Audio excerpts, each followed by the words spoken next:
बिस्मिल्लाहिर्रहमानिर्रहीम। आप देख रहे हैं चैनल अतीक डेंटल केयर और मैं हूं आपका होस्ट डॉक्टर अतीक। आज का टॉपिक बहुत अहम है। प्रीवियस लेक्चर में हमने बेसिक्स को डिस्कस किया था, लेकिन आज का टॉपिक क्लिनिकल से रिलेटेड है। बहुत अहम क्वेश्चन है जो स्टूडेंट भी अक्सर करते हैं कि दांत को रूट कैनाल के बाद ओपन छोड़ना चाहिए या नहीं छोड़ना चाहिए, या कितनी देर के लिए छोड़ना चाहिए। डिफरेंट ये question. Leaving the tooth open, is it mandatory, और कितनी ड्यूरेशन के लिए इसे छोड़ना चाहिए। अब इसे जस्टिफाई करेंगे कि हम इसे छोड़ना चाहिए या नहीं। तो सबसे पहले मैं एक बात इस पर लाजमी करना चाहूँगा। Leaving the tooth open is a crime. Tooth को ओपन छोड़ना ऐसा ही है जैसे कोई क्राइम है, क्योंकि इसका मतलब ये होगा कि फ्यूचर में आपने उस दांत को निकालना है। जब आप टूथ को ओपन छोड़ते हैं तो आप क्या कर रहे हैं? बैक्टीरिया को एक एनवायरनमेंट प्रोवाइड कर रहे हैं, एक शॉर्टकट दे रहे हैं कि ओरल एनवायरनमेंट में जो आपके बैक्टीरिया हैं वो आपके केनाल के अंदर चले जाए। एक बैरियर आपने ख़त्म कर दिया है, ओपन ड्रेसिंग दी है, लूज ड्रेसिंग दी है। जितने भी बैक्टीरिया हैं वो उसके अंदर जाएंगे केनाल के। स्लाइवा से डिफरेंट सेक्रेटरी आईजी है, वो भी उसके अंदर जाएगी। इन सब चीज़ों से क्या नुकसान होगा? ऐसी इन्फेक्शन हो जाएगी रूट कैनाल के अंदर जो रेजिस्टेंट टू आवर ट्रीटमेंट होगी और फ्यूचर में दांत की एक्सट्रैक्शन करानी पड़ेगी या पेरिएपिकल सिस्ट फॉर्मेशन का चांस हो सकता है। रिपोर्टेड है secretory IgA in periapical lesions in those cases in which the teeth were open for drainage. जिन केसेस में दांतों को ओपन छोड़ा गया है उन केसेस में सेक्रेटरी आईजीए पेरिएपिकल लीजन में आइडेंटिफाई हुआ है। तो अब सबसे पहले इसकी हिस्ट्री देखेंगे, कब से दांत को ओपन छोड़ने का जो प्रोसीजर है स्टार्ट कब से हुआ था। नंबर 1 इसमें आएगा वीन की स्टडी। सबसे पहले तो 1970 में शुरू हुआ था और वीन ने काम किया था 1975 के अंदर। वीन का एक स्लोगन था, if you file, if you clean, if you prepare with filing, don't close.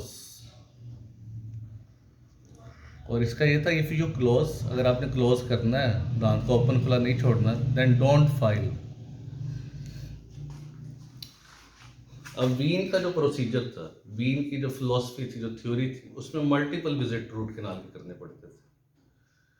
वो कहता था जब उसने रूट कैनाल को प्रिपेयर किया, फाइलिंग की, मैकेनिकल डिब्राइडमेंट की, तो उसे क्लोज नहीं करता था, ओपन छोड़ देता था। उसका ये कंसेप्ट था कि क्लोज करने से पेन बढ़ेगा स्टार्ट।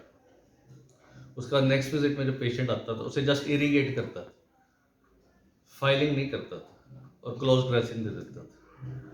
उसके बाद इसी तरह नेक्स्ट विजिट में उसे फाइलिंग करता था, फिर ओपन छोड़ देता था। यानी 4 to 5 विजिट को रूट कैनाल का ट्रीटमेंट कंप्लीट करता था। ये वीन का कंसेप्ट था। इसके बाद जो सेकंड कंसेप्ट आया वो अगस्त का। अगस्त का ये कंसेप्ट था कि safe to file and close. वीन के बाद जो अगस्त ने कंसेप्ट दिया उसने ये कहा था कि आप फाइलिंग करके बाद सेफली क्लोज कर सकते हैं, क्लोज ड्रेसिंग दे सकते हैं, कैल्शियम हाइड्रोक्साइड की ड्रेसिंग दे दो, ऊपर क्लोज विद कैविट कर सकते हैं, इंटर अपॉइंटमेंट, ओपन नहीं छोड़ना चाहिए। ये अगस्त का कंसेप्ट था। इसके अलावा इस पर क्या डिफरेंट कंसेप्ट बताता हूँ। 1995 की रिसर्च है, बहुत पुरानी है जी, 95 की। इसमें था कि there is no risk of increase complication by doing an open dressing. ये research done by professor of endodontics of Helsinki university was back in 1995। The study as a follow up only 6 month का follow up था study में, and was a retrospective model था। इसका very low level of इसका evidence था। 1995 की जो study थी, उसके बाद इसी ग्रुप ने दोबारा स्टडी की 2003 में, and A doctorate thesis of Siren et al. In 2003, as well as the publication of Segura in 2003, have clearly demonstrated the increased amount of flora and biofilms in open dressing situation or when the temporary seal was inadequate. Other than anecdotal evidence, almost all peer-reviewed evidence suggests that a tooth should never be left open to drain. तो इसमें ये prove हुआ, European जो study मैंने आपको बताई है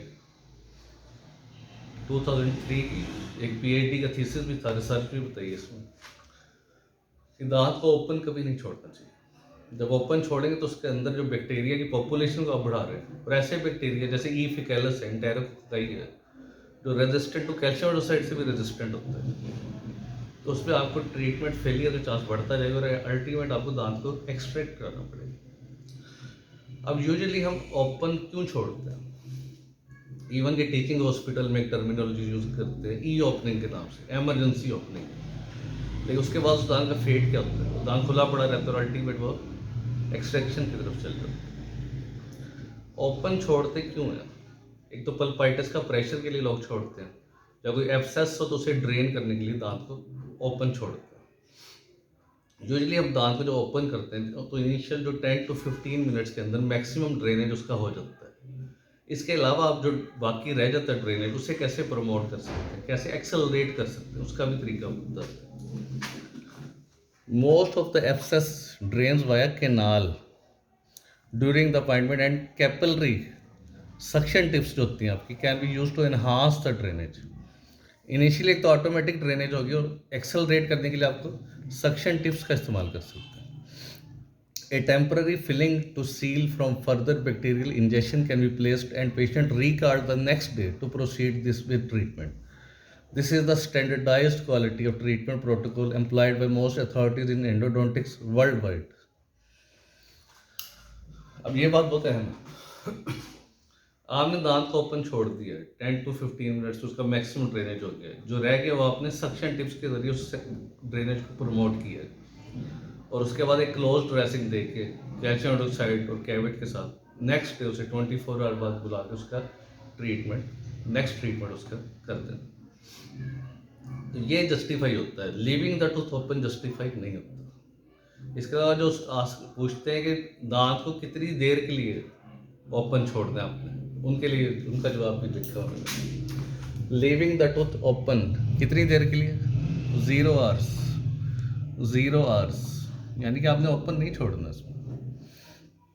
इसके अलावा ओपन छोड़ने से क्या बन जाता है? पेरिएपिकल सिस्ट, सेक्रेटरी आईजीए रिपोर्टेड है पेरिएपिकल एरिया में। ये देखें ऊपर, ये दांत, इस एरिया को आपने ओपन छोड़ा हुआ, या कई लोग लूज ड्रेसिंग दे सकते हैं, लूज या ओपन ड्रेसिंग दे देते हैं, कार्टन रख देते हैं इस एरिया में। तो आज के लेक्चर का मैंने आपको हिस्टोरिकली बताया, और लेटेस्ट पूरी दुनिया में इंटरनेशनली एविडेंस बेस किस चीज़ को सपोर्ट कर रहे हैं कि दांत को ओपन नहीं छोड़ना चाहिए। अगर दांत को ओपन छोड़ा है तो बैक्टीरिया को आपने शॉर्टकट दिया कि एंट्री करके नाल के अंदर एंटर हो जाए, इसलिए रूट कैनाल के अंदर वायरस भी रिपोर्टेड हुए हैं, फंगस भी रिपोर्टेड हुए हैं, रेजिस्टेंट माइक्रोब्स भी रिपोर्टेड हुए हैं। उन्हें ट्रीट करना बहुत मुश्किल होता है। फिर सलाइवा से जो इंटरल्यूकिन्स वगैरह एंटर होंगे कैनाल्स में, फ्यूचर में एपिकल सिस्ट बनने का चांस होता है, फिर उसे ट्रीट करना आपके लिए और मुश्किल हो जाएगी। तो एक सिंपल सोल्यूशन है कि आपको क्लोज ड्रेसिंग देनी चाहिए। ड्रेनेज को आप प्रमोट कर सकते हैं, एक्सेलरेट कर सकते हैं with capillary suction tips, and maximum irrigation with sodium hypochloride.